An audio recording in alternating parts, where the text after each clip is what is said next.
Alright, हाँ मैं new studio में हूँ बच्चों, और ये नए नए स्टूडियोज आप लोगों के लिए ही बनाए गए हैं। राइट, आज थोड़ी बहुत बातें भी कर लेंगे यार, है ना। पहला दिन है हम लोगों का जूलॉजी की क्लास का, है ना। तो 150 ग्राम बातें हो जाएंगी हम लोगों की। राइट, और मैं भी देख लूंगा कि कौन कौन से बच्चे हमारे साथ जुड़े हुए हैं। जैसे विराट सिन्हा है, अभिनव है, गुरदीप, हेलो बेटा, hello hello hello Gurdeep. Fatima है हमारे साथ, और अभिनव है, निहारिका है, काफी सारे बच्चे हैं।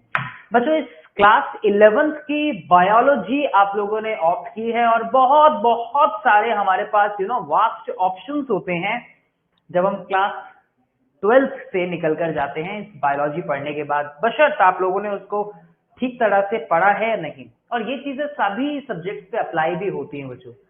अब आप कोई भी सब्जेक्ट पढ़ रहे हो, चाहे आप आर्ट स्ट्रीम के हो, चाहे आप कॉमर्स स्ट्रीम के हो, आप बायोलॉजी या नॉन बायोलॉजी स्ट्रीम के हों, लेकिन आपको मेहनत तो सभी सब्जेक्ट पे करनी पड़ती है, सभी स्ट्रीम्स में करनी पड़ती है, अगर आपको वहां पे अपना अच्छा करना है तो।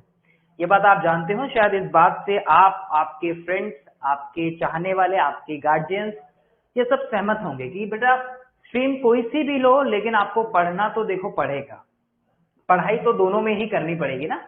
राइट, तो ये चीजें सभी सब्जेक्ट्स पे अप्लाई होती है बच्चों। तो आप लोगों ने जो बायोलॉजी ऑप्ट की है क्लास 11th में, यहाँ आप लोगों को पता ही है 22 चैप्टर्स हैं। क्लास 11 कोई भी स्ट्रीम हो बच्चों, 11th में सब्जेक्ट में कोई भी सब्जेक्ट हो, उसमें सिलेबस थोड़ा ज्यादा ही होता है, चाहे वो आर्ट्स हो, कॉमर्स हो, या साइंस बैकग्राउंड ही, या साइंस स्ट्रीम क्यों ना हो। ठीक है। सो आज जो हम लोग, आप लोगों ने कुछ चैप्टर पढ़े भी हैं, जिसमें आप लोगों ने शायद द लिविंग वर्ल्ड यूनिट से पहला चैप्टर पढ़ा होगा, जिसमें आप लोगों ने काफी सारे टर्म्स को सीखा होगा, और नहीं सीखा या आप लोगों ने अभी तक सेल्फ प्रैक्टिस नहीं किया, वट एवर, जो भी XYZ रीजन रहा है, जल्दी से उसको सीखें, क्योंकि काफी सारी चीजें चैप्टर 1 की ना रिलेट होने वाली है आगे आने वाले चैप्टर्स में। ये चीज ध्यान रखिएगा, और मैं रिकॉल कराता रहूंगा कि कहां पे आप लोगों ने क्या चीजें सीखी हैं, और साथ साथ ये भी बताता रहूंगा कि एग्जाम पॉइंट ऑफ व्यू से कौन सा पार्ट, कौन सा पेज नंबर, कौन सा डायग्राम, कौन सा टॉपिक, कौन सा सब टॉपिक, या उस टॉपिक का एग्जाम्पल कितना ज्यादा इंपॉर्टेंस है आपके सीबीएसई और नीट पॉइंट ऑफ व्यू से। बेसिकली जो भी आपका XYZ कॉम्पिटिटिव एग्जाम हो, उसके रेस्पेक्ट में वो टॉपिक कितना ज्यादा इंपॉर्टेंट है नॉलेज के साथ साथ। ये बातें भी हम लोग करते रहेंगे। नॉलेज तो आपको भरपूर मिलेगी, उससे आप फ्री रहे। ठीक है, तो आज जो हम लोग स्टार्ट करेंगे एनिमल किंगडम के बारे में। बच्चों एनिमल किंगडम, किंगडम मतलब अपने आप में पूरा का पूरा साम्राज्य, है ना, जहां सिर्फ और सिर्फ हम एनिमल्स के बारे में बात करते हैं। क्या कहा मैंने? जहां सिर्फ और सिर्फ हम एनिमल्स के बारे में बात करेंगे। आपको जानकर ये हैरानी होगी कि एनिमल्स जो होते हैं वो हमारी जो बायोडायवर्सिटी है बच्चों, आप लोगों ने बायोडायवर्सिटी टर्म चैप्टर 1 में पढ़ी होगी। अब देखो पेन कॉपी लेके बैठना, ठीक है, एनसीईआरटी लेके बैठना अपने, सृजल, मुस्कान, सभी बच्चे।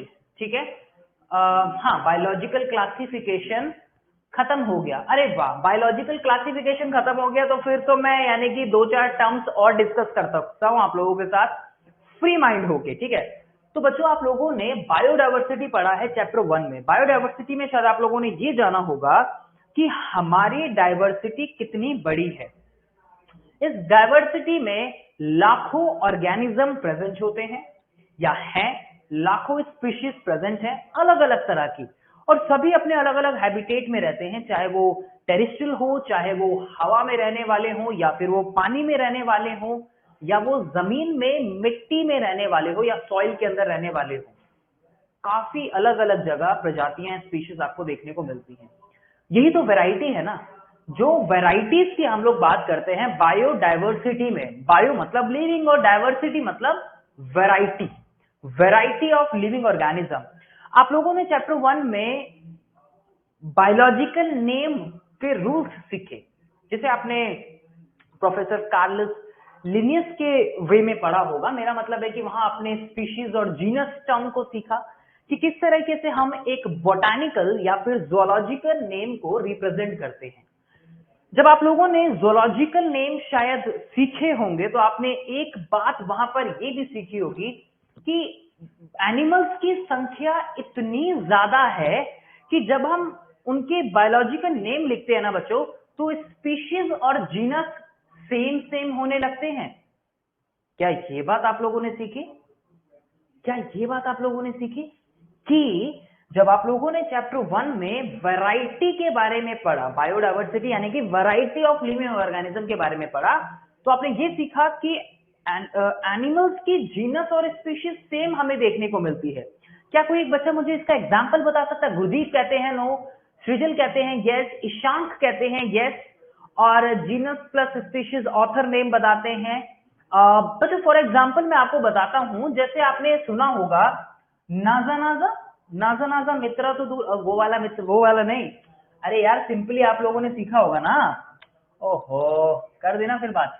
अरे आप लोगों ने ऐसा कुछ सीखा होगा, नाजा नाजा, नहीं आगे नहीं बोलूंगा मैं, कहीं तुम बोलो, तुम लिखो मित्रा तो दूर, अबे वो वाला नहीं, मस्ती हर वक्त ही हूं। नाजा नाजा से मेरा मतलब है कि ये रिप्रेजेंट कर रहा था वहां पे जीनस को, है ना, और ये रिप्रेजेंट कर रहा है किसको? स्पीशीज को। मतलब अच्छा, और भी शायद आप लोगों ने सीखा होगा क्योंकि आप लोगों ने चैप्टर 1 काफी अच्छे से पढ़ा होगा। फॉर एग्जाम्पल रेटस रेटस, फॉर एग्जाम्पल रेटस रेटस, शायद ये आप लोगों ने सीखा हो या इसका नाम सुना हो। अब ये भी तो सेम ही है, जीनस को रिप्रेजेंट कर रहा है, ये भी तो सेम है, स्पीशीज को रिप्रेजेंट कर रहा है, शायद ऐसा कुछ सीखा हो, है स्नेक स्नेक स्नेक। अच्छा अच्छा ठीक है। तो बच्चों ये बात हमें यहाँ ये सिखाती है कि देखो देखो इतने ज्यादा एनिमल्स हमारे पास प्रेजेंट हैं कि हमें वापस से ही उसके स्पीशीज और जीनस जो है वो सेम नेम रिपीट होते दिखते हैं। बच्चों इसको शायद आप लोगों ने सीखा होगा, दिस इज कॉल्ड टॉटोनिम्स। इसे हम क्या बोलते हैं? इसे हम टॉटोनिम्स के नाम से जानते हैं। मुझे कमेंट सेक्शन में यस और नो में बताओ कि कितने बच्चों ने टॉटोनिम्स के बारे में सीखा चैप्टर 1 में। होमोसेपियंस नहीं रे, क्या बायोलॉजिकल नेम लिखेगा रे तू? होमोसेपियंस की तो मैं बात ही नहीं कर रहा मेरे बच्चे। टॉटोनिम्स सीखा, आर्या, गुरदीप, हर्ष, सृजल, रोहित, वाणी, अभिषेक, अंशिका और मेरे प्यारे प्यारे बच्चों। अच्छा, मिलीजुली सरकार आ रही है, मतलब मिलीजुली सरकार से मतलब है कुछ कह रहे हैं कि सीखा और कुछ कह रहे हैं कि नहीं सीखा। अच्छा, जिसने सीखा अच्छी बात, जिसने नहीं सीखा और भी अच्छी बात, क्योंकि हम यहाँ पे सीख रहे हैं ना इसलिए और भी अच्छी बात। तो बेसिकली टॉटोनिम से मेरा मतलब है कि रिपीटेशन हमें एनिमल्स में देखने को मिलती है। काय को? क्योंकि इनकी संख्या ज्यादा है यार, इनके नंबर जो है वो ज्यादा हैं, इनके नंबर जो है वो ज्यादा हैं, इनकी वैरायटी जो है वो ज्यादा है। किसके कंपैरिजन में? प्लांट्स के कंपैरिजन में। इसीलिए हमें यहाँ पे टोटोनिम्स जो है बच्चों को देखने को मिलते हैं, राइट। और नाजा नाजा मित्रा तो दूर, ये तो स्नेक हो गया सिंपली। रेटस रेटस ये आपका माउस हो गया जो आपको घरों में देखने को आसानी से मिल जाते हैं। आई होप कि आपको ये चीज समझ आई हो। मैं सिर्फ इतना बताना चाह रहा हूँ इन एग्जाम्पल्स की हेल्प से कि एनिमल की वेराइटीज कितनी वास्ट है, और उन्हीं वेराइटीज को हम लोग इस चैप्टर में पढ़ते हो बच्चे, जिसका नाम है एनिमल किंगडम। यहाँ हम एक सिंपलर ऑर्गेनिज्म से लेके एक कॉम्प्लेक्स ऑर्गेनिज्म ह्यूमंस के ऊपर खत्म करेंगे इस चैप्टर को। And one of the most interesting और एग्जाम पॉइंट ऑफ व्यू से काफी इंपॉर्टेंट चैप्टर्स में से एक है आपका एनिमल किंगडम। और इस किंगडम में साम्राज्य को समझते हैं कि किस तरह की वैरायटी हमें देखने को मिलते हैं। Let's begin with this chapter kids. इनकी तस्वीर तो आप लोगों ने देखी होगी और शायद कई बच्चे जानते भी हों। इन्हें हम अरिस्टू या अरिस्टोटल के नाम से जानते हैं। अब सवाल यहाँ पर ये कि हम सर अरिस्टोटल के बारे में यहाँ पर क्यों पढ़ रहे हैं? कौन है ये अरिस्टोटल जो है, हमने शुरुआत की है जूलॉजी की, and he is the father of zoology. ठीक है, ये कौन है? ये है फादर ऑफ जूलॉजी, लिखेंगे, ठीक है, फादर ऑफ जूलॉजी। कौन है फादर ऑफ जूलॉजी? देखो कितनी पुरानी बात है ये कि हमारे पास इनकी कोई इस तरह की पिक्चर्स नहीं है जो आज के टाइम पे हमें देखने को मिलती है। The father of zoology Aristo. ठीक है बच्चों, आप लोगों ने जो पढ़ा है, बेसिकली आप लोगों ने टेक्सोनॉमी पढ़ा है चैप्टर 1 में, है ना। टेक्सोनॉमी का मतलब क्या होता है शायद सभी बच्चे जानते हो। जल्दी से कमेंट सेक्शन में यस और नो की फॉर्म में बता दो मेरे को कि टेक्सोनॉमी का मतलब कितने बच्चे जानते हैं, कितने नहीं जानते। बिल्कुल, पापा ऑफ जूलॉजी, हेलो हर्षित, भूमिका हेलो बेटा, हेलो, एंड यस जानते हैं, हाँ हाँ हाँ, यस पवनी, तनु, जिया। आइडेंटिफिकेशन, क्या सिर्फ आइडेंटिफिकेशन? क्या सिर्फ आइडेंटिफिकेशन टैक्सोनॉमी? टेक्सोनॉमी का मतलब है कि जहां पे हम it's like a nomenclature, it's like a classification, it's like a principle. मतलब हमने ये वो साइंस की ब्रांच है जहां पे हमने इन सभी चीजों की स्टडी कर लिया। हमने क्लासिफाई कर लिया, हमने प्रिंसिपल्स के बिहाफ पे क्लासिफाई कर लिया, हमने हमने नॉमेनक्लेचर कर लिया। फॉर एग्जांपल अगर मैं आसान भाषा में बताना चाहूं, taxonomy identification of species taxa. अगर मैं बहुत आसान भाषा में बताने जाऊं तो बच्चों टेक्सोनॉमी का मतलब ये हुआ कि मान लीजिए कि आपने क्या किया, आपने एक एनिमल को देखा, ठीक है, आप जंगल में गए हो, कहानी को समझना, आगे लिंक करेगी, हेल्प करेगी कहीं ना कहीं। मान लो आप किसी जंगल में गए हो, अब आपने जंगल में कोई एक रेंगती हुई चीज देखी है, ठीक है, आपने जंगल में कोई एक रेंगती हुई चीज, क्या सर क्या बना दिया, अरे कुछ नहीं है ऐसे ही बना रहा हूं, क्योंकि कुछ भी देखा है ना, हमें नहीं पता कि हमने क्या देखा है, हम जानते ही नहीं है। मैंने क्या कहा कि हम जंगल में गए हैं और हमने जंगल में एक रेंगती हुई चीज को देखा, ठीक है। अब हमारा ब्रेन क्या करेगा, हमारा ब्रेन सबसे पहले पता है बच्चों क्या करता है, हमारा ब्रेन जितनी एग्जिस्टिंग नॉलेज हमारे पास होती है ना, जितनी एग्जिस्टिंग नॉलेज होती है वो पहले लगाने की कोशिश करता है, सब कुछ करता ही नहीं करता। जैसे आप लोगों ने, मैंने बोला आपको एरिस्टो, तो एरिस्टो के बारे में जो बच्चे जानते थे कि फादर ऑफ जूलॉजी, वो फटाफट लिखने लगे father of zoology, father of zoology, ये वो सब, है ना। बोलो यही बात है ना, जल्दी बताओ मुझे कमेंट सेक्शन में, ये है नहीं है कि भाई हम जितना हमारा ब्रेन उनके बारे में जानता है, हम क्या करते हैं बच्चों, लिखना स्टार्ट कर देते हैं या फिर हम बोलना स्टार्ट कर देते हैं। यही चीज यहाँ पे भी हुई टेक्सोनॉमी के अंदर। टेक्सोनॉमी हमें यही बताता है। तो सिंपली हम क्या करते हैं, हम उसकी आइडेंटिफिकेशन करते हैं, हम उसकी कैरेक्टर्स को नोट करते हैं, हम उसके कैरेक्टर्स को नोट करते हैं, हम उसकी आइडेंटिफिकेशन करना स्टार्ट करते हैं और फिर हम उसका नॉमेनक्लेचर करते हैं। फॉर एग्जांपल मैंने देखा, अच्छा देख के, अच्छा ये तो रैंकर चल रहा है, रैंकर चल रहा है, अच्छा यार रैंकर तो सांप भी चलता, अच्छा यार रैंकर तो वो वाली स्पीशीज भी चलती है। तो हम उसके कैरेक्टर्स को नोट डाउन कर रहे हैं, और जब हम इस तरीके से कैरेक्टर्स को नोट डाउन करते हैं तो यानी कि हम उसके कैरेक्टर्स को लिख रहे हैं बेसिकली। आपने पढ़ा होगा कीज के बारे में, लीड के बारे में, कपलेट के बारे में, ये सभी टेक्सोनॉमिकल के अंदर ही आता है, ठीक है। तो taxonomy is the simplest study of the organism और द लिविंग ऑर्गेनिज्म, जहां पे हम उसको नॉमेनक्लेचर करते हैं, उसका नाम देना, उसकी आइडेंटिफिकेशन करना, ये सभी चीजें उसके अंदर आती हैं। क्या आप सभी को मेरी आवाज आ रही है बच्चों? जल्दी से बताइए, क्या सभी को मेरी आवाज आ रही है?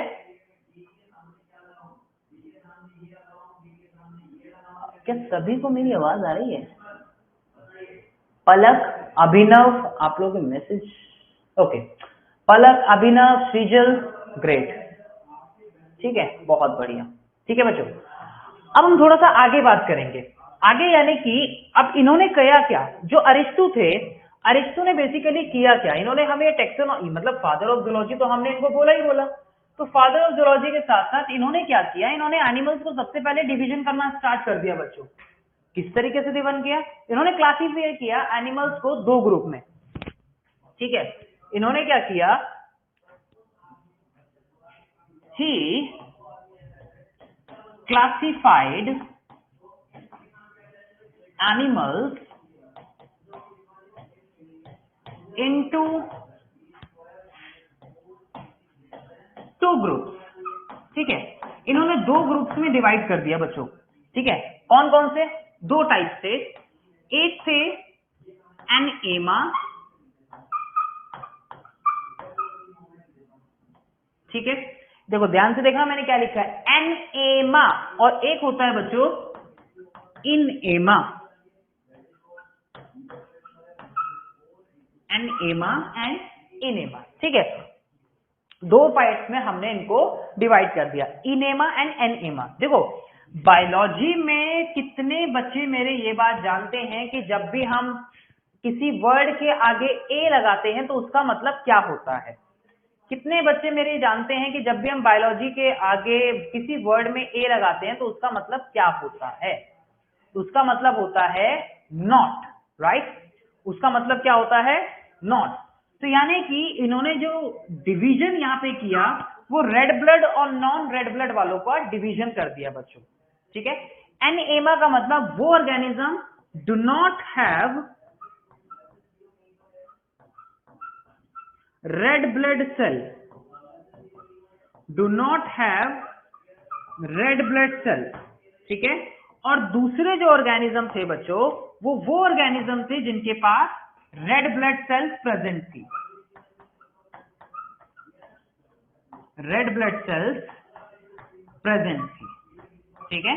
तो बेसिकली इन्होंने दो पार्ट्स में डिवीजन कर दिया बच्चों, एक इनएमा और एक एनएमा। Do not have red blood cells, एनएमा do not have red blood cells, या आरबीसी जो थी वो एब्सेंट थी, ये भी कह सकते हो, ठीक है। और जहां पे आरबीसी जो थी वो प्रेजेंट थी। तो प्रेजेंट होना और एब्सेंट होना, दो पार्ट्स में इन्होंने ऑर्गेनिज्म को डिवाइड कर दिया। बच्चों बहुत सारे ऐसे ऑर्गेनिज्म आप लोग पढ़ोगे, फॉर एग्जाम्पल आप स्पॉन्जेस के बारे में पढ़ोगे। किनके बारे में पढ़ोगे? फॉर एग्जाम्पल मैंने कहा आप लोग स्पॉन्जेस के बारे में पढ़ोगे, तो स्पॉन्जेस इसके एग्जाम्पल हो गए। आप लोग स्पॉन्जेस के बारे में पढ़ोगे, आप लोग मोलस्का के बारे में पढ़ोगे, आप लोग निडेरियंस के बारे में पढ़ोगे, निडेरिया दूसरे ही फाइलम है, आप लोग मोलस्का के बारे में पढ़ोगे। ये सभी जो हैं ये इनके अंदर आते हैं बच्चों। मतलब बहुत सारे और भी एग्जाम्पल है, मैंने मोटा मोटा एग्जाम्पल्स आपको यहाँ पे दो चार बता दिए, ठीक है बच्चों। उसके अलावा हम यहां पर जो बात करते हैं, हम यहां पर जो बात करते हैं, हम यहां पे क्या करते हैं, यहां हम डिवीजन करते हैं और भी फर्दर ऑर्गेनिज्म का, जैसे कि विविपेरस और ओविपेरस, विविपेरस और ओविपेरस। अब ये टर्म्स तो आप सभी लोग जानते होंगे ना, विविपेरस और ओविपेरस। कितने बच्चे जानते हैं जरा ये भी देखें, ठीक है। तो यहां पर हमने दो पार्ट में डिवाइड कर दिया बच्चों, विविपेरस और ओविपेरस। विविपेरस वो होते हैं जो जितने भी जो ऑर्गेनिज्म हमारे यंग वन प्रोड्यूस करते हैं, और ओविपेरस वो होते हैं जो एग प्रोड्यूस करने वाले होते हैं।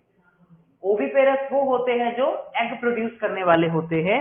ओवा मतलब एग होता है और विविपेरस मतलब जो यंग वन को अपने प्रोड्यूस करते हैं, ठीक है। सभी को आवाज आ रही है? पैराजोआ लाइक स्पॉन्जेस, हाँ जी बिल्कुल, अभी पैराजोआ के बारे में भी बात करेंगे। ईशांत, जिया, सृजल, बिल्कुल बेटा अभी इनके बारे में बात करेंगे। तो नेक्स्ट जो आता है, तो ये पहला क्लासिफिकेशन बच्चों हम कह सकते हैं इसको। बच्चों एक टर्म आती है जिसे हम बोलते हैं मेटाजोआंस, ठीक है, मेटाजोआंस। अब देखो मेटाजोआंस कौन होते हैं, ठीक है, ये भी तो एनिमल्स ही हैं और हम भी एक एनिमल हैं भाई, ये भी एक एनिमल है और हम भी एक एनिमल है। तो बेसिकली मेटाजोआंस के अंदर हम किसको रखते हैं, जितने भी जो मल्टी सेल्यूलर। अब देखो आप लोगों ने डिवीजन पढ़ा होगा, यूनिसेल्यूलर, मल्टी सेल्यूलर, एक सेल से जो बने हैं, मैनी सेल से जो बने हैं। आप लोगों ने पढ़ा होगा यूकैरियोटिक ऑर्गेनिज्म, प्रोकैरियोटिक ऑर्गेनिज्म। आप लोगों ने देखा होगा जब 5 किंगडम क्लासिफिकेशन पढ़ा तो मोनेरा जो थे वो प्रोकैरियोट थे, बाकी जो थे आपको वो यूकैरियोट देखने को मिले, ठीक है। तो मेटाजोआंस हम ही हैं एक तरीके से अगर हम देखें तो, ठीक है। कैसे? मेटाजोआन उन्हें बोलते हैं जो मल्टी सेल्यूलर ऑर्गेनिजम्स होते हैं, ठीक है, जो मल्टी सेल्यूलर यूकैरियोटिक ऑर्गेनिजम्स होते हैं। साथ साथ नोट्स बनाएंगे, छोटी छोटी चीजें लिखते चलेंगे सभी लोग, ठीक है। मल्टी सेल्यूलर यूकैरियोटिक ऑर्गेनिज्म, ठीक है, multi cellular eukaryotic organism. Eukaryotic organism आप लोग समझते होंगे, यूकैरियोटिक जहां पे ट्रू न्यूक्लियस देखने को मिलता है, यूकैरियोटिक ऑर्गेनिज्म, ठीक है। तो ये मल्टी सेल्यूलर है, यूकैरियोटिक है। अच्छा, सबसे इंपॉर्टेंट और क्या आता है बच्चों, जब हम बात करते हैं किसकी, मोड ऑफ न्यूट्रिशन के बारे में, तो जब हम मेटाजोआंस की बात करते हैं तो मेटाजोआंस में होलोजोइक मोड ऑफ न्यूट्रिशन देखने को मिलता है। कितने बच्चे जानते हैं होलोजोइक मोड ऑफ न्यूट्रिशन का मतलब? होलोजोइक मोड ऑफ न्यूट्रिशन, देखो ये बात तो आप लोगों ने क्लास 10th में भी पढ़ी है मेरे बच्चों। होलोजोइक मोड ऑफ न्यूट्रिशन जिसे हम क्या बोलते हैं, complete mode of nutrition. Yes come on, complete mode of nutrition, जिसमें आपने 5 स्टेप को डिस्कस किया है। कौन कौन से 5 स्टेप है वो, कौन कौन से 5 स्टेप है वो, जल्दी से बताइए। सृजल, रवीना शर्मा, श्रेया सिंह, फिजा अंसारी एंड गुरदीप, सोनल सिंह, सभी लोग, ठीक है। ठीक है, बताइए बच्चों, कमान। यस, अच्छा, बीबी पेरेंट्स, ओके, थोड़ा सा कुछ, बहुत बढ़िया।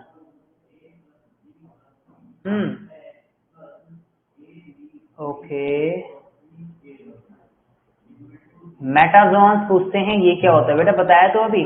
तनु, Sumit Jha, Harshit, Navdeep, Virat Sinha, Gurdeep, Ritika, all right, and lots of other students. ठीक है, तो बच्चों उसी के बारे में हम लोग यहाँ पे बात कर रहे हैं। इजेशन, जैसे अमन ने ठीक है, अमन लिखते हैं, जिया लिखती हैं, रितिका लिखती है इजेशन, मतलब 5 स्टेप। ठीक है, 5 स्टेप बच्चों। ठीक है, तो मेटाजोन्स हम उन कैटेगरी में रखते हैं। तो होलोजिक मोड ऑफ न्यूट्रिशन का मतलब हो गया, यहाँ पे स्टार लगा के लिख लेंगे, कंप्लीट मोड ऑफ न्यूट्रिशन। ठीक है, अब बच्चों इतनी ज्यादा कॉम्प्लेक्सिटी है ना, मैंने आपको शुरुआत में बताया ना, जैसे नाजा नाजा का एग्जांपल हमने ले लिया कि जीनस और स्पीशीज हमें सेम लिखनी पड़ रही है, क्योंकि रिपीटेशन इसलिए आ रहा है बिकॉज टॉटोनिम्स का यूज इसलिए कर रहे हैं बिकॉज एक बहुत ज्यादा वेराइटी होने की वजह से। तो सिंपली जो मेटाजोन्स होते हैं इनको फर्दर हमें क्लासिफाई करना पड़ता है। Why we need a classification of metazoans as well? Why we need a classification of Virat, हाँ, ईशांक, श्रेया, सृजल, सर ये नीट वाला नोट साथ, हाँ बिल्कुल बेटा लिखना पड़ेगा, रितिका उसी के साथ लिखना पड़ेगा हमें। ठीक है, तो देखो मेरा कहने का मतलब यह है कि फर्दर हम इसको ना, इसका डिवीजन है। ठीक है, इतनी ज्यादा कॉम्प्लेक्सिटी है, डिवीजन है फर्दर इसका, due to complexity, due to complexity. ठीक है, ड्यू टू कॉम्प्लेक्सिटी। देखो इतनी ज्यादा कॉम्प्लेक्सिटी है बच्चों कि हमें फर्दर हमें जो है डिवीजन करना पड़ता है। किस किस के अंदर, फर्दर 2 पार्ट में। एक होता है पैराजोआ, एक होता है पैराजोआ, और एक होता है यूमेटोजोआ, यूमेटाजोआ। ठीक है, तो ये 2 तरीके से हम लोग फर्दर मतलब इस मेटाजोआंस का डिवीजन कर देते हैं। पैराजोआ जो आते हैं बेटा, इनके अंदर आपके स्पॉन्जेस आते हैं। अभी स्पॉन्जेस के बारे में हम लोग बात करेंगे। ठीक है, सिंपली जो आते हैं इनके अंदर हम बात करते हैं स्पॉन्जेस की, और बाकी के जो आपके एनिमल्स बचे। ठीक है, अब यहाँ स्पॉन्जेस को हम कैसे क्लासिफाई करते हैं पैराजोआ को, जहां पे सिर्फ सेल्स हमें देखने को मिलती है, सिर्फ सेल्स का अरेंजमेंट हमें देखने को मिलता है। ठीक है, सिर्फ सेल्स का अरेंजमेंट, तो ये स्पॉन्जेस आते हैं पैराजोआंस में। एग्जांपल पूछ सकते हैं आपसे, this can be framed as a question, like parazoa का एग्जांपल इकलौता है जिसे आप स्पॉन्जेस बोलते हैं। ठीक है, और यहाँ पे पैराजोआ में आगे टिश्यूज या ऑर्गन नहीं बनते। आप लोगों ने सीखा होगा क्लासिफिकेशन भी, उसमें भी अभी मैं बताऊंगा आपको। तो यूमेटोजोआस के अंदर आपके जितने भी जो बाकी के ऑर्गेनिज्म है, ठीक है, rest of the other animals, rest of the other animal, ठीक है, rest of the other animals, ये सभी आपके किस में आ गए, यहां सभी में आ गए। ठीक है, वेरी गुड। क्या इतनी बात सभी को समझ आई? श्रेया, गुरदीप, हाँ, पॉरीफेरा के बारे में पढ़ेंगे बेटा, केशव गोयल बिल्कुल पढ़ेंगे। सेल्स आर अरेंज लिखते हैं, which mean tissue and organs are not form, बिल्कुल, जिसमें टिश्यूज और ऑर्गन्स का फॉर्मेशन नहीं हो रहा। ठीक है, तो क्या इतनी बात सभी को समझ आई? जल्दी से बताइए मुझे, ये बेसिक क्लासिफिकेशन बिल्कुल। ठीक है, अब जो हम बात करेंगे जो मेन क्लासिफिकेशन को लेके, ठीक है, अब वो क्या है मेन क्लासिफिकेशन, जैसे कि यहां पे हम लोग देखेंगे अभी। ठीक है, देखो जरा, तो कुछ किताबी पॉइंट क्या कहते हैं, in spite of differences in structure and form of different animals, there are fundamental features which are common to various individuals in relation to the arrangement of cells, like the body symmetry, nature of coelom, patterns of digestive, circulatory और reproductive system। बच्चों इन्हीं के behalf पे तो हम लोग क्या करते हैं, उनको कैटेगराइज करते हैं। जो बायोडाइवर्सिटी आप लोग पढ़ते हैं, जो वेराइटी आप लोग पढ़ते हैं, उसी के बारे में हम लोग यहाँ पे अभी आगे बात करेंगे। ठीक है बेटा, पैराजोआ का मतलब है छवि स्पॉन्जेस। पैराजोआंस, देखो मेटाजोआंस को जब हम आगे क्लासिफाई कर रहे हैं तो यानी कि उनका सब डिवीजन है पैराजोआ और यूमेटोजोआ। पैराजोआंस का मतलब है जहां सिर्फ लूजली सेल्स अरेंज हो बॉडी के अंदर, टिश्यू या फिर आपके जो ऑर्गन है उनका फॉर्मेशन नहीं होता छवि। राइट, विराट, मुस्कान, गुरदीप, ईशांत, वेरी गुड, चलिए आगे चलते हैं। तो ये अरेंजमेंट, इन्हीं सब के बिहाफ पे हम लोग अरेंजमेंट करते हैं। कैसे करते हैं वो अभी हम लोग सीखेंगे। ये किताबी पॉइंट अभी जाने दो, मस्त एकदम मेंटल जिंदगी में समझो। ये किताबी जिंदगी जरा अभी सेल्फ स्टडी में निकाल देना, ठीक है। अभी जरा इसको समझो, ठीक है। Protoplasmic level then cellular level, बिल्कुल सृजल, बहुत बढ़िया, क्या बात है भाई, बहुत बढ़िया। ये जो फीचर्स हैं इन्हीं को हम यूज करते हैं बेटा, यही तो फीचर्स हैं, इनको हम यूज करते हैं as the basis of animal classification and some of them are discussed here, like the number 1 the level of classification। बच्चों हमें जो सिखाया जाता है, जो हम छोटी क्लासेस से सेल्स पढ़ते हैं, तो हमें बोलते हैं कि सबसे पहले सेल आती हैं, उसके बाद टिश्यू बनते हैं, उसके बाद ऑर्गन बनते हैं, फिर ऑर्गन सिस्टम एंड ऑल। बच्चों सबसे छोटा क्या है हमारी बॉडी में, अगर हम देखेंगे तो अल्टीमेटली सेल्स हैं। आप बोलेंगे सर सेल्स हैं, तो जो टिश्यू से पहले सेल्स होती हैं, सिमिलर टाइप ऑफ सेल्स का ग्रुप मिलके टिश्यू बनाता है।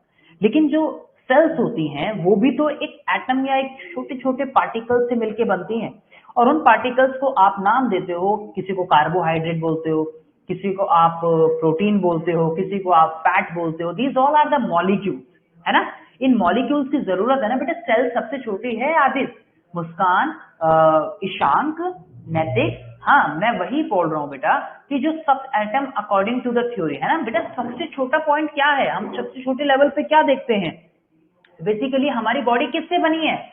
आपकी बॉडी एटम से तो बनी है। आपकी बॉडी में क्या है, अरे छोटा सा ग्लूकोज जो टूटता है तेरी बॉडी में, वो क्या है, C6H12O6, ग्लूकोज का फॉर्मूला।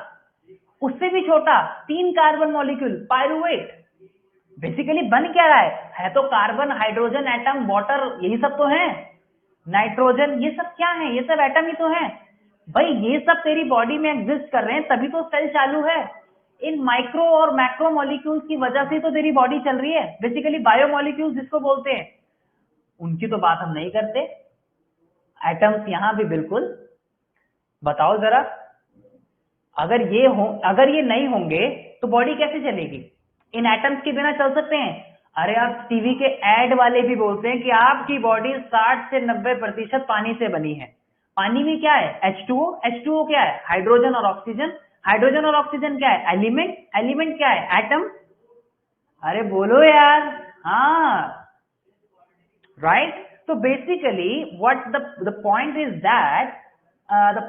दैट एटम्स भी लाइक जलवा है हमारा। बिल्कुल भाई, एटम्स का जलवा। ये सृष्टि बनी किससे, एटम कहते सृष्टि बनाई किसने, ये सब किसकी वजह से है, मेरी वजह से। एटम्स बोलते हैं ऐसा, है ना। एटम्स बोलेंगे ये सब कौन है, ये इंसान किसने बनाया, मैंने बनाया। ये सृष्टि कैसे बनी, मैंने बनाई। लाइट क्या है, मैं हूं, राइट, काइंड ऑफ दिस।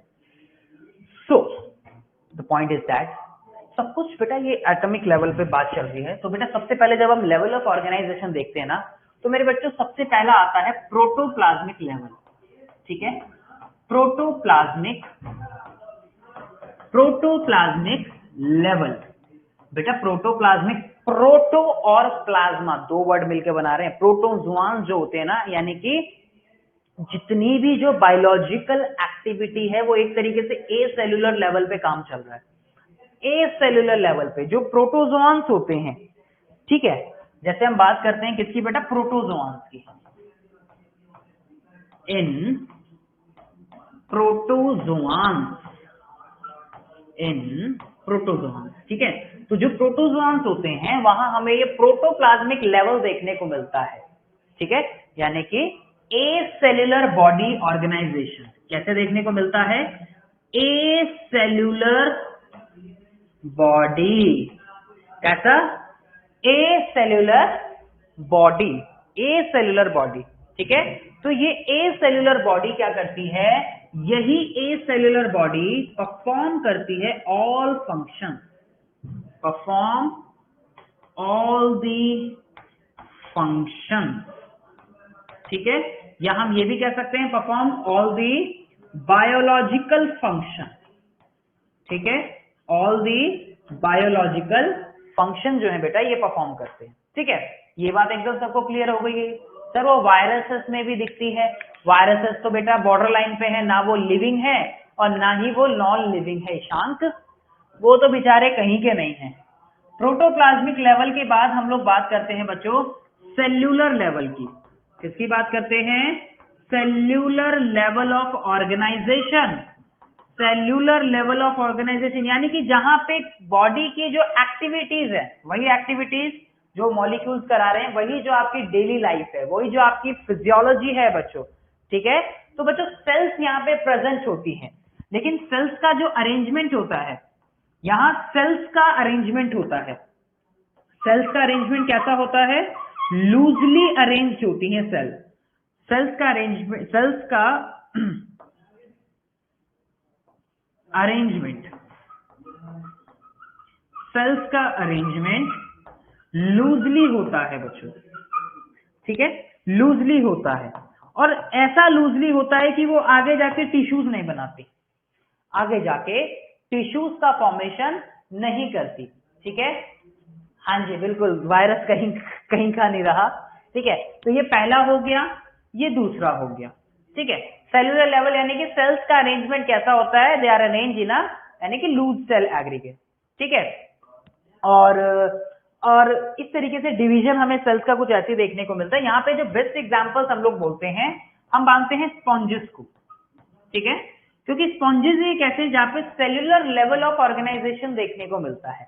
क्या देखने को मिलता है, सेल्यूलर लेवल ऑफ ऑर्गेनाइजेशन देखने को मिलता है। जब इसके बाद बात करते हैं तो थर्ड आता है बच्चों tissue level of organization. Level of organization चल रहा है ना, तो next one is tissue level of organization, ठीक है।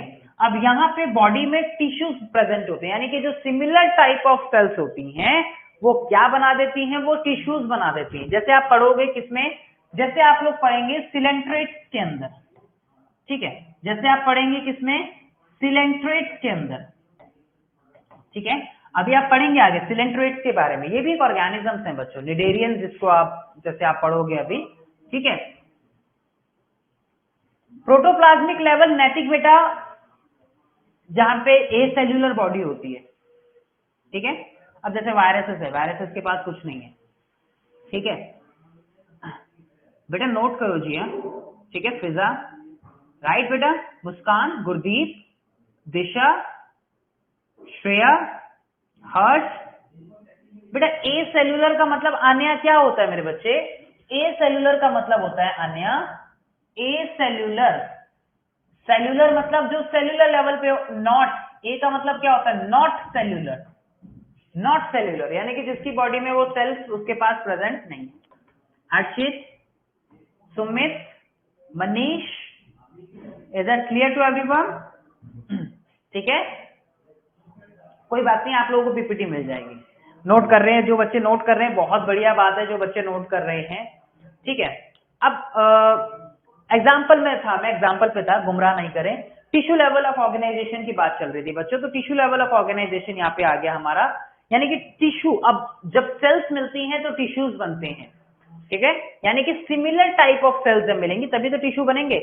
Similar in origin and similar in function जब होंगी तभी तो टिश्यू बनेंगे। अरे जब आप पढ़ोगे कि हमारी बॉडी में नर्वस टिश्यू है, आप बोलोगे हमारी बॉडी में नर्वस टिश्यू है, तो नर्वस टिश्यू कहां से आया भाई, नर्व सेल्स मिली हैं, उन्हीं का तो अरेंज में नर्वस टिश्यू है ना। या ऐसे थोड़ी है कि एक ब्लड सेल मिल गई और दूसरी व्हाइट ब्लड सेल मिल गई और तीसरी जो है रेड ब्लड सेल मिल गई और चौथी जो है वो कोई स्किन की सेल मिल गई और बना दिया नर्वस टिश्यू और एक नर्व सेल मिल गई, नहीं। Similar in function and similar in origin तभी तो टिश्यू बना। तो ये हमें कुछ टिश्यू लेवल ऑफ ऑर्गेनाइजेशन हमें जैसे सिलेंट्रेट्स में देखने को मिलता है।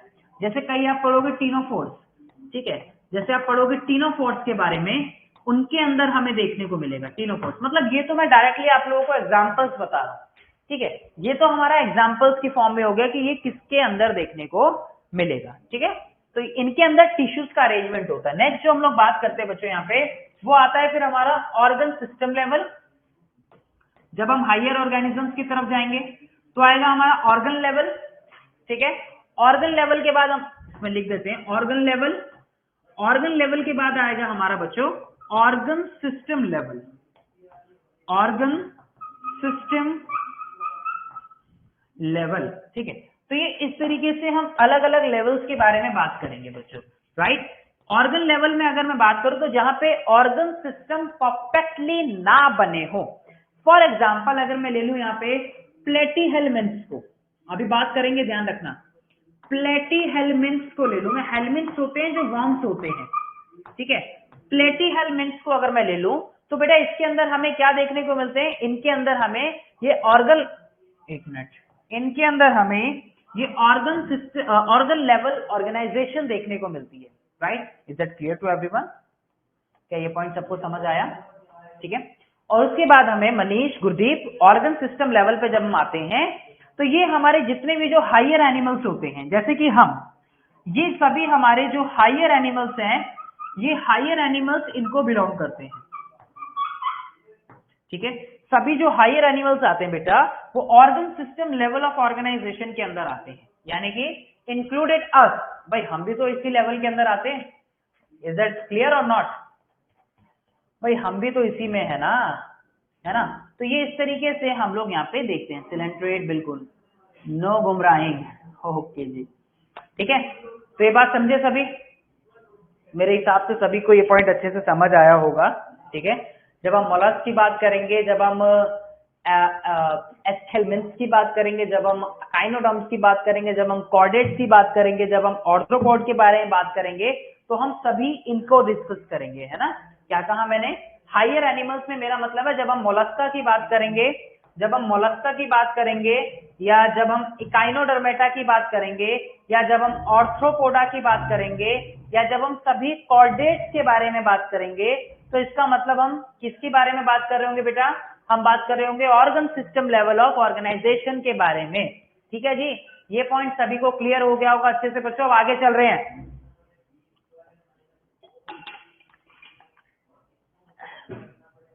ठीक है बच्चों। तो this is called the basis of classification, ठीक है, ओके। देन आता है बच्चों, यहाँ पे हम बात करते हैं किसके बारे में? सर्कुलेटरी सिस्टम के बारे में। देखो हमारे पास, हम लोगों ने पढ़ा है क्लास 10th में, हम लोगों ने क्लास 10th में पढ़ा है कि हार्ट की कितनी ज्यादा इंपॉर्टेंस है हमारी बॉडी के अंदर, ठीक है। कह रहे ह्यूमन नहीं है, अगर हम ह्यूमन हायर ऑर्गेनिज्म में नहीं आते?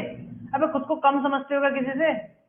रोहित कह रहा है ह्यूमन नहीं है, अरे यार कॉर्डेट, हम बेटा ह्यूमन ही, यार हम हायर ऑर्गेनिज्म ही तो हैं, हैं? रोहित कैसी बात कर रहे हैं? हम हायर, अरे हम एनिमल ही तो हैं, ये सब कुत्ते, बिल्ली, चूहे, ये सब रिश्तेदार हैं हमारे। अब जाके किसी मामा पड़ोसी को ये मत बोल देना चूहे कुत्ते बिल्ली, की सर ने बोला था हम तो रिश्तेदार हैं, आप तुम्हारे रिश्तेदार हैं, हम आपको बिल्ली बिल्ली कुछ भी बोल सकते, ऐसे काम मत कर देना, ठीक है। मेरा कहने का मतलब है कि हम लोग एक ही क्लास को बिलोंग करते हैं। ये शेर, हाथी, गाय, चूहा, बिल्ली, हम सब एक ही क्लास के अंदर आते हैं, क्लास में मिल लिया, तो हम भी तो उसी में, हम एक तरह से हमारे रिश्तेदार ही हुए, ठीक है। अगर एनिमल किंगडम को ध्यान में रखते हुए बोले, अब किसी रिश्तेदार को जाके मत बोल देना वो बात कि आप तो ये हो, आप तो वो हो, है ना। सर ने बोला था ऐसे ऐसे रिश्तेदार हैं, तो मेरा रिश्तेदारी से मेरा मतलब है एनिमल किंगडम से, है ना। कहीं मैं रोड पे आगे आगे और लोग मेरे पीछे पीछे तलवारें लेके, वो भी ऐसा भी हो सकता है ना कि हमारे बच्चों को तुम, हम ये कह रहे हो कि हम तुम्हारे जो जानवर हैं वो रिश्तेदार हैं।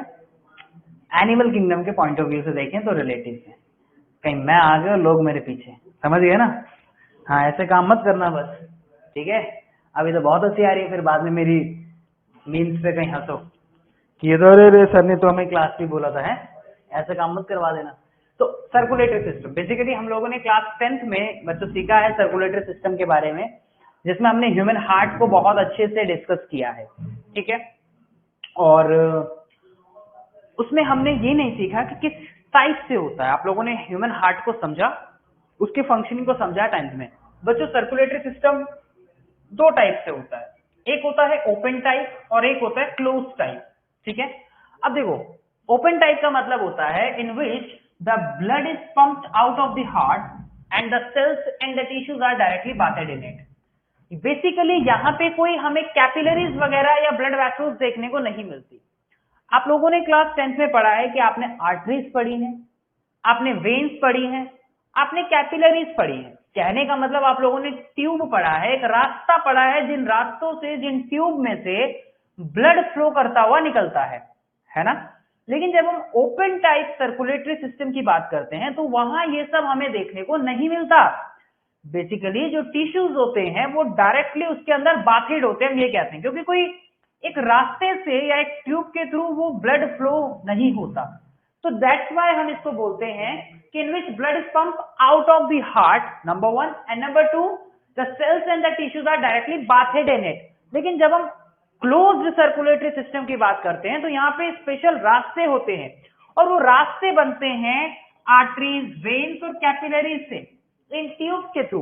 सो डेफिनेशन हमें कहते हैं in which the blood is circulated through the series of vessels. Vessel का मतलब है यहाँ पे क्या प्रेजेंट होती है, ट्यूब्स प्रेजेंट होती हैं। और ये ट्यूब्स कौन सी हैं, बेसिकली आर्टरीज हैं, वेन्स हैं और कैपिलरीज हैं। जबकि यहाँ पे हमें ऐसा कुछ देखने को नहीं मिलता। तो एक डिफरेंस ये भी हम आगे पढ़ेंगे। तो सेल एग्रीगेट जैसे हमें देखने को मिलती है पॉरीफेरास। नेक्स्ट आता है हमारा बॉडी प्लान जो आता है बच्चों।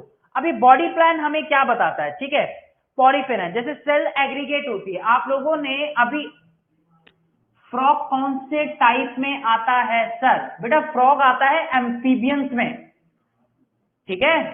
अभी जब एम्फीबियंस पढ़ेंगे ना, ओपन टाइप, बेटा जैसे जितने भी जो लोअर ऑर्गेनिजम्स हमारे होते हैं ना, उन लोअर ऑर्गेनिजम्स में ही हम इनके बारे में बात करते हैं। जब भी आप लोअर ऑर्गेनिजम्स को डिस्कस करोगे तो लोअर ऑर्गेनिजम्स में हम बोलेंगे कि हम ओपन टाइप्स की बात कर रहे हैं। जब आप हायर ऑर्गेनिज्म की बात करोगे, फॉर एग्जांपल आप अपनी बात कर रहे हो, ठीक है, तो आप बोलोगे क्लोज टाइप सर्कुलेटरी सिस्टम। धीरे धीरे ये अभी एक बेसिक क्लासिफिकेशन का पॉइंट है। जब डिफरेंसेस पढ़ेंगे ना तो हम डायरेक्टली वहां पे बोलेंगे कि they have open type circulatory system, तो हम समझ जाएंगे कि अच्छा ओपन टाइप का मतलब ये है।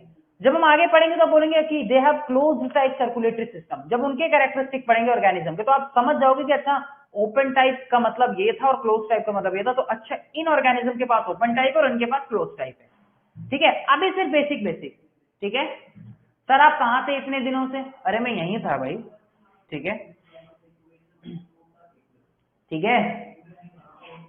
आगे जी चलें, अभी आगे चलते हैं, धीरे धीरे सारे पॉइंट जो बेटा हम लोग समझेंगे। सेल एग्रीगेट, अब सेल एग्रीगेट टाइप ये एक बॉडी प्लान होता है। बॉडी प्लान का मतलब होता है कि बॉडी किस तरीके से, जो हमारी जो गट होती है उसकी ओपनिंग कितनी है, उसकी ओपनिंग कितनी है। जैसे आप हायर ऑर्गेनिज्म में देखते हो हमारे पास कितनी ओपनिंग किस तरह से देखने को मिलती है, ठीक है। हाँ बेटा अभी आएंगे, अभी बात करेंगे सारे जो भी एग्जांपल आपने लिखने। तो porifera belong to this group with no tissue, no organs and exhibit loosely arranged cell. Cells का अरेंजमेंट काफी लूजली देखने को हमें मिलता है, ठीक है। And it is found only in Porifera, ठीक है। ये सेल एग्रीगेट टाइप हो गया। दूसरा जो बॉडी प्लान होता है बेटा ब्लाइंड सेक, जरा ध्यान से देखेंगे, ये इंपॉर्टेंट है, इसको ध्यान से समझेंगे क्योंकि आगे जो कैरेक्टर आएगा ना वहां पे सीधा लिखा होगा कि they have blind sac body plan. अब आपको समझना होगा कि ब्लाइंड सेक का मतलब क्या है, वहां पे आपको उस टाइम पे समझना होगा कि ब्लाइंड सेक वहां पे क्या बताना चाह रहा है, ठीक है। तो ब्लाइंड सेक ऐसा समझिए कि मानो कि यहाँ पे कोई एक ट्यूब है, ठीक है, ठीक है। ब्लाइंड से कुछ ऐसा समझिए,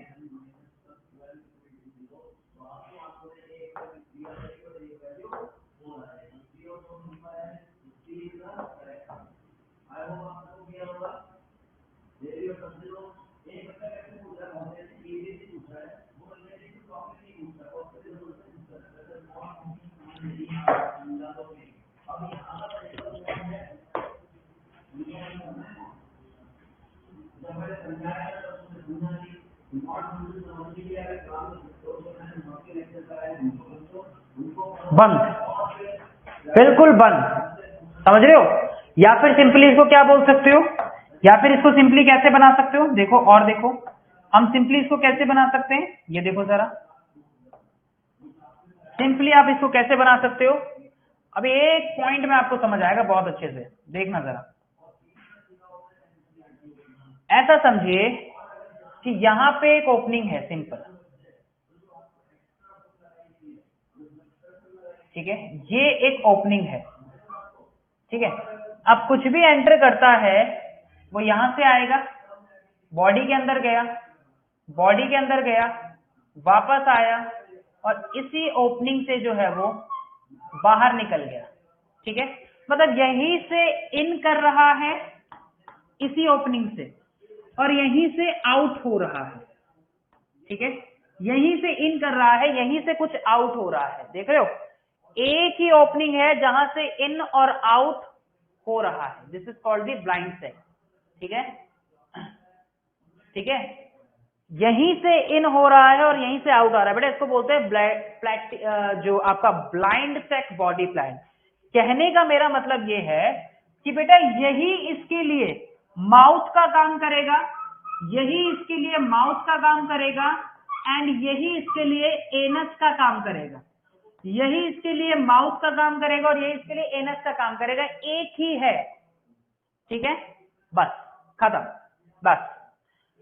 निडेरियंस जो होते हैं, निडेरियंस हो गए, प्लेटीहेल्मिन्थ्स हो गए, they have a single opening for injection, injection नहीं इंजेक्शन बोलेंगे इसको, हम इसे कहेंगे इंजेक्शन, ठीक है, एंड इजेशन, एंड इजेशन, ठीक है, इन देयर डाइजेस्टिव ट्यूब। तो ये मानो कि कोई डाइजेस्टिव ट्यूब हो गई और इस डाइजेस्टिव ट्यूब में एक ही ओपनिंग है, इसलिए हम इसको क्या बोल रहे हैं, ब्लाइंड बोल रहे हैं, इसलिए इसको ब्लाइंड सेक बोल रहे हैं, जहां पे माउथ का भी एक ही ओपनिंग काम कर रही है और एनस का भी एक ही ओपनिंग काम कर रही है, ठीक है, निडेरियंस और प्लेटीहेल्मिन्थ्स एग्जांपल हो गए। दूसरा देखिए, tube with in a tube, मतलब ट्यूब के अंदर ट्यूब, मान लीजिए कि ये कोई इस तरह की ट्यूब है, मान लीजिए कि ये कोई इस तरह की ट्यूब है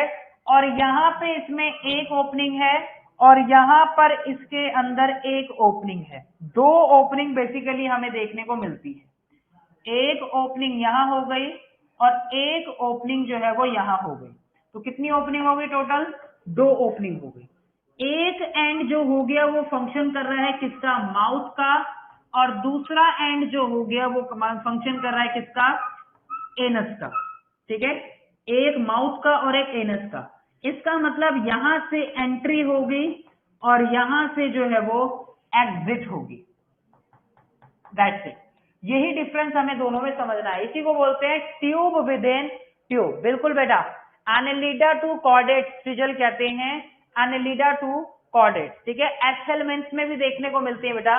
तो body wall forms outer tube with in a complete digestive tract with mouth and anus forming an internal tube as shown by all animals from annelida से लेके chordates तक हमें देखने को मिलती है। ये चीज आपको अच्छे से समझनी है बेटा। एक वर्ड आता है प्रोस्टोमेटिक। प्रोस्टोमेटिक क्या बताता है? प्रोस्टोमेटिक का मतलब होता है कि वो वहां जहां पे माउथ फॉर्म हो पहले एम्ब्रियो के अंदर, उसको बोलते हैं प्रोस्टोमा। प्रोस मतलब पहले, stoma related to the mouth, pro मतलब पहले, stoma related to the mouth, ठीक है। निडेरियंस क्या है सर? पलक वेट कीजिए, निडेरियंस भी समझेंगे। निडेरियंस एक तरह के लोअर ऑर्गेनिजम्स होते हैं, ठीक है, समझेंगे जानेंगे निडेरियंस के कैरेक्टरिस्टिक को, राइट, समझेंगे, ठीक है जी। तो माउथ फॉर्म होता है पहले, उसको बोलते हैं protostomic. Included the member of Aschelminthes, Annelida, Arthropoda, Mollusca, they all are the different kind of organism. बच्चों अभी बिल्कुल बेसिक बात कर रहे हैं हम, अभी वन बाय वन हम सभी के जनरल कैरेक्टर्स को पढ़ेंगे। ये जितने भी पॉइंट्स हम लोग डिस्कस कर रहे हैं आज, वो एक बेसिस है क्लासिफिकेशन का, लेकिन जो मेन पॉइंट है उनको हम आगे समझेंगे। तो थोड़ा धैर्य बना के चलें, ठीक है, और थोड़ा ध्यान रखिए, ठीक है, ठीक है जी। तो ये जनरल कैरेक्टरिस्टिक है बिल्कुल आप लोगों के अभी जो एनिमल्स के हैं, राइट। और अभी थोड़ा सा पेशेंस करके चलिए कि सर ये निडेरियंस क्या है, सर ये ऑर्थ्रोपोडा क्या है, सर ये प्लेटीहेल्मिन्थ्स क्या है। थोड़ा सा पेशेंस रखो, अभी वन बाय वन सभी के कैरेक्टरिस्टिक को हम लोग आगे सीखेंगे, ठीक है। सर प्लीज प्रीवियस स्लाइड, बेटा प्रीवियस स्लाइड क्या करेगा, तेरे को पूरी की पूरी पीपीटी मिलने वाली है, तेरे को पूरा का पूरा रिकॉर्ड लेक्चर मिलने वाला है, सब आराम से देखियो, ठीक है। चल आगे देख, फिर आती है बात बेटा इसमें बॉडी सेगमेंटेशन की। तो बॉडी सेगमेंटेशन, सेगमेंटेशन डिवीजन जैसे देखते हैं, which is seen first in tapeworms, annelids exhibit metamerism where external and internal segmentation correspond to each other. Body segmentation, segmented body हमें देखने को मिलती है, सेगमेंटेशन यानी कि डिवीजन। अब कई एनिमल्स ऐसे होते हैं जिनको आप बाहर से देख के भी सेगमेंट्स उनकी बॉडी में बता सकते हो। अभी बताऊंगा इनके बारे में भी आगे हम लोग पढ़ेंगे। तो बॉडी के अंदर सेगमेंट्स देखने को मिलते हैं, ठीक है।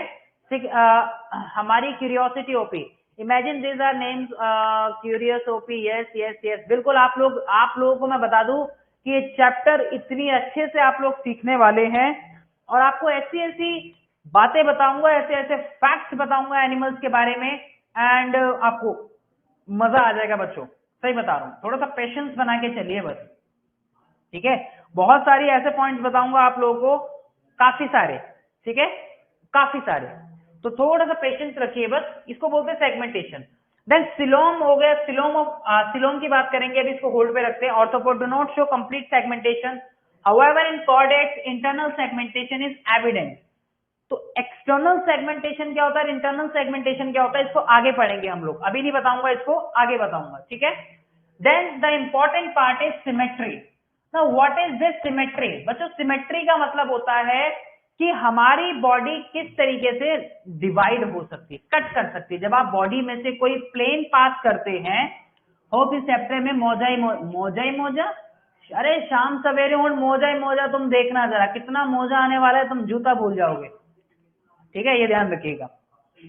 तो body can not be divide into two equal half, asymmetry, मतलब बॉडी को कहीं से भी काटो उसमें अंदर कोई सिमेट्री ही नहीं है, ये ध्यान रखिएगा। बेसिकली कोई भी एक XYZ शेप मैंने ले ली और मैंने बोल दिया कि अब मैं इसको अगर कोई सेंट्रल प्लेन इसमें से कोई पास करूंगा तो बॉडी ठीक तरीके से डिवाइड नहीं होगी।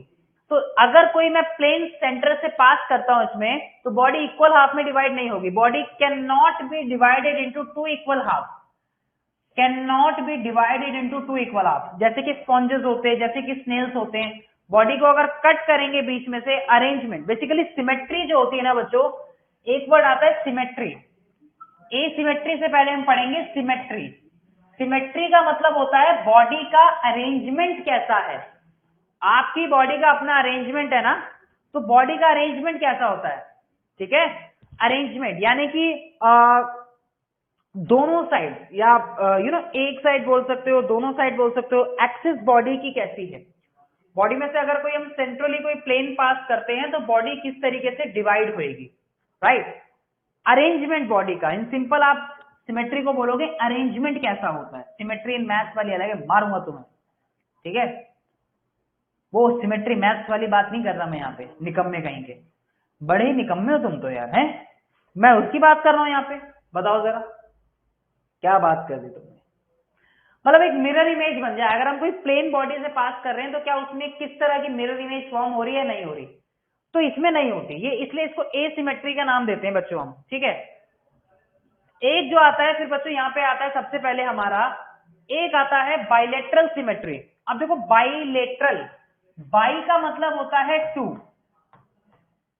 बाई का मतलब होता है टू, और लेटरल का मतलब होता है साइड, लेटरल का मतलब होता है साइड, ठीक है। लेटरल का मतलब होता है साइड, राइट। तो व्हेन कट ये lengthwise show two equal mirror half, but this symmetry में नॉट बी इंटरनल। छोड़ दीजिए इसको छोड़ दीजिए बिल्कुल, ये किताबी भाषा हम नहीं पढ़ेंगे। अब जरा मेरे को ध्यान से देखिएगा, बाइलेटरल सिमेट्री, मान लीजिए ये आप हैं, ठीक है, ये आप हैं, राइट। अब हमने क्या किया, अगर सेंट्रल से आपकी बॉडी में से कोई प्लेन पास किया, ठीक है, हमने क्या किया, सेंटर में से when the body can be divided into identical left and the right half, ये आपका लेफ्ट हो गया और ये आपका राइट हो गया। तो जब बॉडी आइडेंटिकल लेफ्ट और राइट में डिवाइड हो जाए, इसको हम बोलते हैं बाई, यानी कि दो, लेटरल मतलब साइड, तो यानी कि हमारी मिरर इमेज बन जाएगी। बच्चों आप लोग जब अपनी बायोलॉजी की बुक्स में भी डायग्राम देखते हो ना, तो आप देखते हो इस तरीके से कि बॉडी को हमने कट किया तो एक हमारी मिरर इमेज बन जाएगी। बोलो बन जाएगी नहीं बन जाएगी। अगर हम इस तरीके से सेंट्रली कोई प्लेन पास करते हैं, इस तरीके से कट करते हैं, तो हम क्या होगा, तो एक प्लेन पास करने पे हमारी बॉडी दो भागों में, राइट और लेफ्ट में डिवाइड हो जाएगी। होगी नहीं होगी? ऑब्वियसली बात है, आप बोलोगे सर होगी। तो बेटा ये हमें देखने को मिलती है इसमें। तो एनेलिडा से लेके और कॉर्डेट्स तक हमें इन सभी में ये सिमेट्री देखने को मिलती है। एनेलिडा से लेके कॉर्डेट्स तक हमें यही सिमेट्री देखने को मिलती है, या प्लेटीहेलमिन्थ से लेके आप बोल सकते हो कि यहां तक हमें ये सिमेट्री देखने को मिलती है। बोलो ये पॉइंट समझ आया नहीं आया? ठीक है,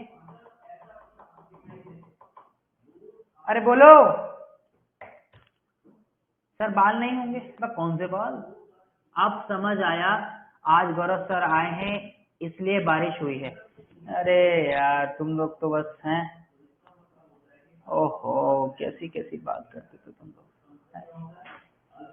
समझ आया यार, देखो ऐसे मत करो यार। है फिर आती है रेडियल सिमेट्री। बच्चों रेडियल सिमेट्री हमें क्या बताती है? देखो जैसे कि ये पिक्चर आपकी एनसीईआरटी में ली गई है, राइट हैंड साइड की पिक्चर होगी, लाल कलर का कुछ ऐसा बनाया होगा, ऐसा कुछ दिख रहा होगा आपको, ठीक है। तो इसमें कहने का मतलब ये है कि जब हम इसको ऐसा समझिए कि जब हम कोई भी एक प्लेन सेंटर से यहां से पास करेंगे, मानो ये इसका सेंटर हो गया, और मानो कि मैंने अगर इसको सेंटर से इस तरीके से पास किया, तो बच्चों कैसा डिवीजन हो गया? एक इधर एक इधर। When any plane is passing through the central axis, ध्यान से सुनना बच्चों, कान खोलो सुनो पहले। When any plane is passing through the central axis, the body divide animal into two identical half में बॉडी टूट जाएगी। अब चाहे तो मैं इसको ऐसे डिवाइड कर दूं, तो बॉडी कौन से डिवीजन में टूटी? एक इधर और एक इधर। अब ध्यान से सुनो, अगर जो मैं इसको ऐसे डिवाइड कर दूं तो बॉडी कैसे टूटी? एक इधर एक इधर। अब ध्यान से सुनो, अगर जो मैं इसको ऐसे डिवाइड कर दूं तो बॉडी कैसे गई? एक ऊपर एक नीचे। तो कहने का मेरा मतलब ये है मेरे बच्चों कि आनंद आ रहा है। रे बाबा क्या पढ़ाते हो? अरे सुन लो यार, तुम आनंद ले लो तुम पहले। क्या मेरा कहने का मतलब है? It's like a स्पॉक्स, sorry it's not a spoke, it's like स्पॉक्स होते हैं ना वो देखिए। अरे साइकिल का पहिया देखा है? कुछ ऐसे ही नहीं दिखता, साइकिल का पहिया ऐसे दिखता है ना। तो मतलब any plane passing through the central axis of a body, तो ये क्या हो रही है? डिवाइड हो रही है एनिमल की body into the two half, जब उसको सेंट्रल से हम लोग पास करते हैं। ये पॉइंट समझ आया? ठीक है हैं? अरे बोलो, स्पाइक्स की तरह। हाँ अरे स्पाइक्स तो कुछ और होता है, स्पॉक्स होते हैं ना, वो स्पाइक्स तो कुछ और होता है ना। ठीक है सर, मुझे स्वाद आ रहा है। अभी तो नमक मिर्च भी नहीं डाला मैंने, अभी स्वाद आ गया है? अभी तो कुछ कराया ही नहीं, अभी स्वाद आ गया। अभी जब कराऊंगा तो क्या होगा? है अभी तो नमक मिर्च भी नहीं डाला, अभी तो सब्जी में छौंक भी नहीं लगाया, अभी मजा आ गया। अब जरा देखो, इसे बोलते हैं रेडियल सिमेट्री। ठीक है, इसे बोलते हैं रेडियल सिमेट्री। एग्जाम्पल ध्यान रखना, हाइड्रा हो गया, स्टारफिश हो गया। एग्जाम्पल पे सवालात का सिलसिला एग्जाम में आप लोगों से हो सकता है। ठीक है, तो बच्चा लोग ध्यान रखनी है ये बात आप लोगों को, ठीक है? चलिए, तो ये बॉडी प्लान हम देखते हैं सिमेट्री में। रेडियल सिमेट्री जहां पे हम सेंट्रल से पास करते हैं, तो कोई भी जब सेंट्रल से पास करेंगे तो जैसे मर्जी जाए वो इक्वल राइट और लेफ्ट में निकल जाएगा। और बायलैटरल सिमेट्री में एक्चुअल जब सेंट्रल से पास होगा तो सिर्फ एक ही राइट और लेफ्ट में डिवाइड होगी। ठीक है, तो इसके बारे में आप लोग पढ़ेंगे। देन उसके बाद हम लोग नेक्स्ट क्लास में जर्मिनल लेयर्स के बारे में पढ़ेंगे। आज नहीं करते हैं, ठीक है, क्योंकि आप लोगों का टाइम अप हो गया। नेक्स्ट क्लास भी आप लोगों की होंगी, तो इसके आगे से हम लोग करेंगे हमारी नेक्स्ट क्लास में। तो बच्चों आज हमने क्या पढ़ा, एक 2 मिनट का समअप कर लेते हैं। आज हमने जाना प्रोफेसर फादर ऑफ जूलॉजी, हमने जाना एरिस्टो के बारे में, जिन्होंने क्लासिफाई किया एनिमल्स को 2 पार्ट में, जिनके पास रेड ब्लड सेल्स थी और जिनके पास रेड ब्लड सेल्स नहीं थी। उसके बाद जिसको उन्होंने नाम दिया एनेमा और इनेमा। देन हमने जाना मेटाजोआंस के बारे में, उनके सब क्लासेस, पैराजोआंस जिसमें से एक थी जिसमें हमने स्पॉन्जेस के बारे में पढ़ा, और ह्यूमेटोजोआ जिसके अंदर rest of the other animals आए। बस उसके बाद हमने बेसिस ऑफ क्लासिफिकेशन को समझा, जिसमें protoplasmic level, cellular level, tissue, organ और फिर ऑर्गन सिस्टम लेवल के बारे में बात की। उसके बाद हम लोगों ने बॉडी प्लान को समझा, जिसमें हमने ब्लाइंड सेक और ट्यूब विद इन ट्यूब के बारे में जाना। ट्यूब विद इन ट्यूब हमें हायर ऑर्गेनिज्म में देखने को मिलती है, जबकि ब्लाइंड सेक बड़ा ही इंपॉर्टेंट, जिस पर सवाल अक्सर पूछे जाते हैं। और ब्लाइंड सेक में हमने जाना कि वहां पे सिंगल ओपनिंग होती है, जिसमें माउथ और ओनेस सेम का काम करते हैं, इसलिए उसको ब्लाइंड बोलते हैं, ब्लाइंड। ठीक है, सिंगल ओपनिंग माउथ और ओनेस का काम करते हैं। देन हमने बात की सिमेट्री के बारे में। बेसिकली सिमेट्री जो होता है, अरेंजमेंट होता है पार्ट्स का, ऑर्गन्स का, इधर साइड ऑफ द बॉडी का, हमारा जितने भी जो ऑर्गन्स है, जितने भी जो पार्ट्स हैं, उनका अरेंजमेंट कैसा है बॉडी में, उनके बारे में जाना। और सिमेट्री में हमने बात की एसिमेट्री, रेडियल सिमेट्री और बाइलेटरल सिमेट्री। वैसे तो बच्चों 5 तरह की सिमेट्री देखने को मिलती है, लेकिन आपके इस लेवल पे, नीट लेवल तक सिमेट्री जो हमें, ये 3 सिमेट्री के बारे में आप लोगों को बात करनी है, क्योंकि बार बार आप लोग ऑर्गेनिजम्स के बारे में एसिमेट्री, रेडियल सिमेट्री या bilateral symmetry he most of the time पढ़ेंगे। ठीक है, तो आज के लिए इतने बच्चों, मिलूंगा आप लोगों ने नेक्स्ट सेशन में, जहां पे हम स्टार्ट करेंगे डिप्लोब्लास्टिक और ट्रिप्लोब्लास्टिक ऑर्गेनिजम्स के बारे में, और जर्मिनल लेयर्स ये कैसे बनती हैं इन लेयर से। लेकिन आज नहीं, हम लोग मिलेंगे आप लोगों से नेक्स्ट सेशन में। तो अभी के लिए इतना ही, bye bye, take care and all the best to all of you.